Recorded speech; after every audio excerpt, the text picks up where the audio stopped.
Hi, boys and girls. I hope you're enjoying our new Junie B. Jones story, Toothless Wonder. Remember when we left off that she had lost her tooth and she decided that she liked the way she looked because before she was worried she was going to look silly. And so now that her tooth actually fell out, she decided she likes the way she looks now. So we are on chapter 5, The Fairy. That night we had festivities. Festivities is when my grandpa and grandma come over and all of us eat cake. Grandma Helen Miller made the cake herself. She put a big smiley face on the top. Only that is not all, because the smiley face had a tooth missing, just like me. I laughed and laughed at that silly thing. Then I reached in my pocket and I got my tooth and I passed it all around the table. "Ooh, that's a beaut, Junie B," said Grandma Miller. "I know it, Grandma. I know it is a beaut," I said, real proud. "I can't wait to take it to school for show and tell. The children are going to love this thing." Daddy looked strange at me. "Oh, gee, I don't know, honey," he said. "I'm not really sure you should take your tooth to school." Mother shook her head. "No, Junie B, that's definitely not a good idea. And besides, you won't even have your tooth on Monday, remember? You have to leave it for the tooth fairy tonight."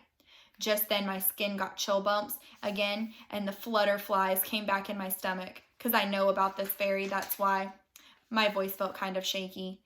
"Yeah, only what if I don't want to leave my tooth for the fairy, Mother?" I said. "What if I just want to take it to show and tell and that's all?" Mother shook her head again. "No, Junie B, no show and tell," she said. "Taking a tooth to show and tell is just, well, it's just disgusting," said Daddy. "Yes," said Mother, "disgusting." I whined at those two. "No, it isn't. Lots of kids bring teeth to school. 'Cause one time Roger brought a shark's tooth, and he even let me and her put it right in our mouths. And then we looked like sharks, too." I thought some more. "Plus, another time Shirley brought her grandmother's dentures. Dentures are a set of fake teeth.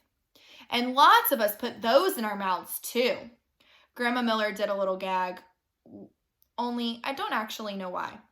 My grandpa patted her hand. "Just be glad she doesn't want to take the spit cup," he whispered.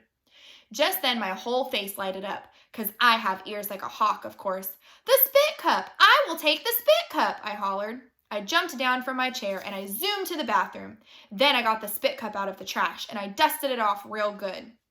"Good news, people!" I shouted real loud. "There's still some blood around the edges." I quick ran back to show them. Remember, Junie B took a little cup in the bathroom and she was swirling the water around in her mouth and spitting it back out to clean her mouth out after her tooth fell out. Grandma Miller closed her eyes at that sight. Then Mother put her head on the table and hid her face in her arms. The festivities were over, I believe. After Grandma and Grandpa Miller left, Mother took me into the bathroom and we brushed my teeth real careful. Then I took my loose tooth out of my pocket and I brushed that guy too. I held it up to the light. "Look," I said. "Look how shiny I made it. I really wish I could take this tooth to school, Mother. I really, really wish that with all my might." Mother gave me a hug. "I know you do, Junie B," she said, "but it's still going to be fun to put it under your pillow tonight, isn't it?" She smiled. "I remember when I was a little girl. I couldn't wait to wake up in the morning and find out how much money the tooth fairy had left me." I know a few of y'all we've talked about in our Zoom meetings that y'all have had the tooth fairies come visit you and left y'all some goodies.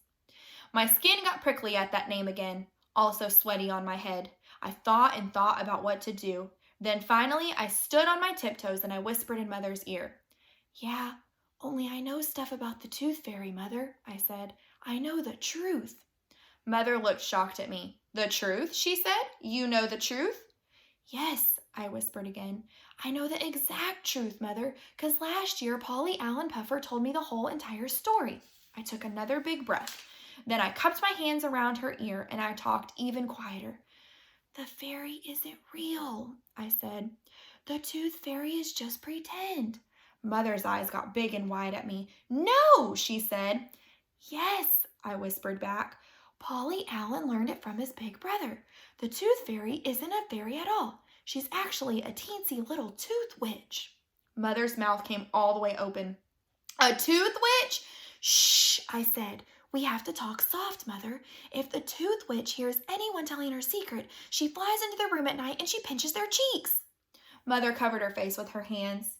She was in shock, I believe. Polly Allen's brother even saw the tooth witch, I said, 'cause one night he put a tooth under his pillow, and then he stayed awake all night, and he saw the tooth witch fly into his room on a teensy little toothbrush. Oh my, said Mother. I know, it is oh my, I said, and that is not even the worstest part. Here's Junie B whispering into her mom's ear.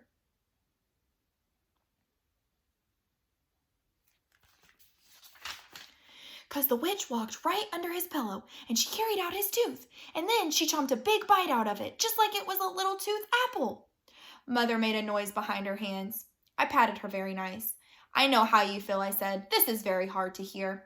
Finally, Mother took her hands away. But it doesn't really make sense, Junie B, she said. I mean, why would a mean little witch leave money under a pillow? A witch would never do something that nice, would she? I rolled my eyes way up to the ceiling. 'Cause sometimes I have to explain everything to this woman. Of course she would, Mother. Don't you get it? The witch leaves money so that children think she's really a fairy. 'Cause if children don't think there's a fairy, they won't leave their teeth, right? And if they don't leave their teeth, the witch won't get any tooth apples. Mother closed her eyes very tight. Then all of a sudden she opened up the bathroom door, and she ran right out of the room. She was taking it harder than I thought. Chapter 6, Full of Soup. That night, Daddy tucked me into bed. He said that Polly Allen Puffer's brother is full of soup. There's no such thing as a tooth witch, Junie B, he said. I promise you there isn't. Polly Allen Puffer's brother just made that up to scare Polly Allen. And then Polly Allen said it to scare you too. I shook my head. No, Daddy, no, it's not made up. I know it isn't, because the tooth witch makes sense. That's why, I said. She makes way more sense than a fairy. Daddy raised his eyebrows.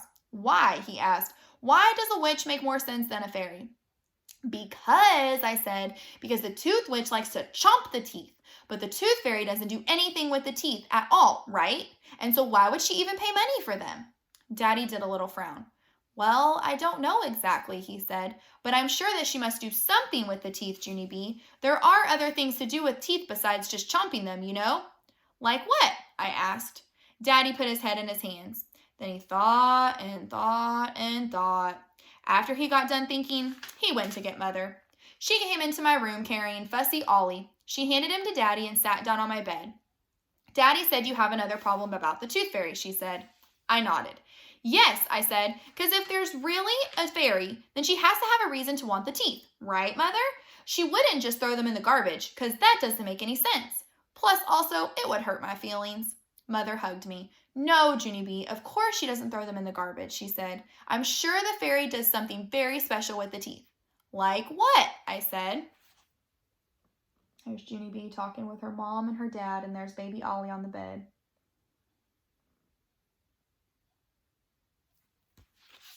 Mother ran her tired fingers through her hair. She stood up and walked back and forth on my rug. Then all of a sudden, her face got brighter. I know. I bet the fairy uses the teeth to make jewelry, she said. At first, Daddy and I didn't say any words. We just stared and stared at that woman. Jewelry? I said finally. Mother smiled. Yes, of course, she said. She probably uses the teeth to make little tooth necklaces and bracelets and cute little toe rings. How does that sound? I made a sick face. It sounds gross, said Daddy. Mother stopped smiling. She quick took Ollie back from Daddy and hurried out of my room. After she left, Daddy finished tucking me in bed. I'm sorry about that, Junie B, he said. I'm afraid Ollie has your mother worn to a frazzle these days, but I'm sure she's not right about the jewelry thing. He did a little shiver. No, certainly she's not, he said. Then before I could ask any more questions about the fairy, he kissed me goodnight, and he rushed out of my room as fast as Mother. That night, I did not put my tooth under my pillow. Also, I did not put it under there the night after that, or the night after that, because what do you know? The fairy still did not make any sense. Chapter 7, A Stumper. The next morning was school. I put my spit cup into my backpack, and I took it to my bus stop, because Mother said I couldn't take my tooth, but the spit cup was Grandpa's idea. I saved Herb a seat. Then I bounced up and down real excited, because I couldn't wait for him to see me, of course. Finally, we got to his bus stop. I waved to him from the window. Then, I leaned my face real close to the glass, and I smiled my biggest smile. Herb's eyeballs popped out of his head. He ran on the bus zippity quick. It came out, Herb, it came out, I said. My tooth came out on Friday, and it's been out ever since. I smiled for him again. See me, Herb? See how I look? I look fascinating, right? I don't look like Uncle Lou, hardly. Herb's eyeballs kept popping out at me. Whoa, he said. Wow. I laughed at that nice comment. I smiled and pointed. See my tooth hole, Herb? Huh? I look cute, right? I don't even look like Uncle Lou, correct? Herb said, wow, again. After that, I quick got my backpack and I unzipped the zipper. Yeah, only wait till you see this, Herbert, I said. I brought something special for you to see. After that, I pulled out the cup and I put it right on his lap. Ta-da! It's my spit cup, Herb. I use this cup to rinse my actual spit. I showed him the edges. See the pink color right there? That pink is from the blood. Herbert's face did not look delighted.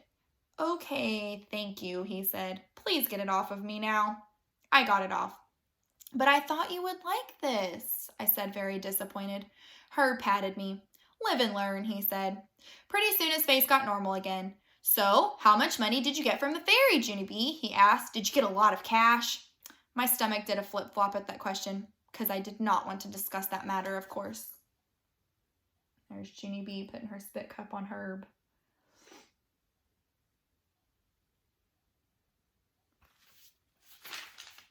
I squirmed in my seat, kind of worried. Then I looked out the window and I didn't talk. Herb tapped on me. What's wrong, Junie B? He said. How come you're not answering me? The fairy did come, right? She didn't forget you, did she? I looked all around, then I scooted next to him very close and I quieted my voice to a whisper. Yeah, only I can't even discuss the matter, Herb, I said, 'cause I know stuff about that fairy. Stuff? What kind of stuff? He asked. I whispered even softer. Sorry, I said, but I have to keep it a secret, and so please don't ask me any more questions, and I mean it. After that, I pretended to lock my lips, and I threw away the key. I saw that on TV once. Herb looked annoyed at me. I unlocked my lips again. Don't be mad at me, I said. I can't help what I know, Herb, and anyway, all you have to do is think about it, because the fairy doesn't make any sense. Herb scratched his head. What do you mean she doesn't make sense? Why doesn't she? I crossed my arms. Because what does the fairy do with teeth, Herb? Huh? Did you ever ask yourself that problem? Why would a fairy pay money for teeth when she doesn't even use them? It sounds kind of fishy, don't you think? Herb just stared at me. Well, I said, do you know the answer, Herb? A fairy wouldn't just throw the teeth in the garbage, would she?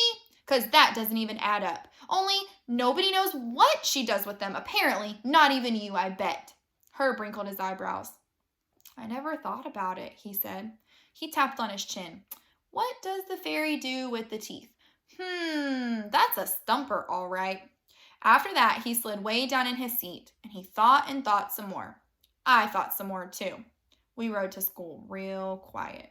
If it's a stumper, that means it's something you can't figure out. It has you stumped. It has you stuck. You can't figure out what the answer is. All right, I hope you enjoyed these chapters tonight. We will finish up the last 2 chapters of the story tomorrow. Good night, sleep tight, don't let the bed bugs bite.